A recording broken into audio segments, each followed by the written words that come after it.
তাকে ইসলাম বলছে তোমার মধ্যে ঈমান নাই। তাহলে একজন ধরুন আইন করলো, কি একটা আইন করেছে, মসজিদ মাদ্রাসা কবরস্থান ঈদগাহ খানকা সব দখল করে লিবার একটা আইন করেছে। এবারে আপনি সেই আইনের বিরুদ্ধে প্রতিবাদ করছেন, আর একজন বলছে না প্রতিবাদ করা যাবে না।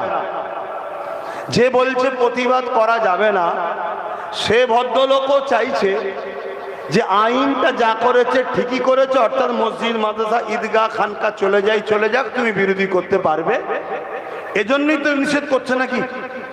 একটু হ্যাঁ কিনা বলুন।